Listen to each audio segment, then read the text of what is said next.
எப்போ வந்து ஒரு மாநிலம் முன்னேறிட்டு இருக்குன்னு நம்ம சொல்லணும்னா, பெண்கள் பாதுகாப்புல அது நம்பர் 1 இருந்தா மட்டும்தான் அங்க முன்னேற்றம் இருக்குன்னு அர்த்தம். எப்பயுமே பெண்கள் பாதுகாப்பாக இரவு நேரத்துல வேலைக்கு போயிட்டு வர்றாங்க. ஐடில வேலை பார்க்குறவங்கலாம் நான் இரவு நேர வேலைகள் பார்க்குறாங்க. அதனால ஒரு பெண் ஏன் அந்த நேரத்துல அங்க போனா, இங்க போனா அப்படின்னு கேள்விகள் கேட்கிறது ரொம்ப தவறு.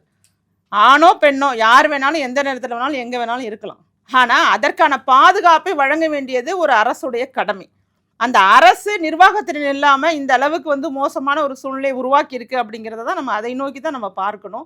இன்னைக்கு வெளி வெளி மாநிலங்கள் மட்டும் இல்ல, உலக நாடுகள் வரைக்கும் இது மாதிரியான செய்திகள் பரவி தமிழ்நாட்டோட மானமே கப்பல் ஏறுது.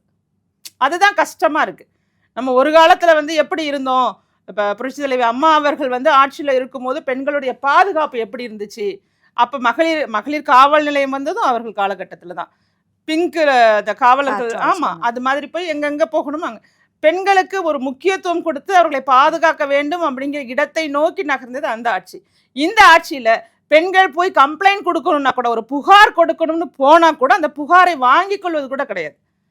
அதை வாங்கிக்கணும்னா அங்க உள்ள திமுகவுடைய பொறுப்பாளர்கள் வந்து அவங்கள்ட்ட அனுமதி கேட்டு தான் காவல்துறை செயல்படுது.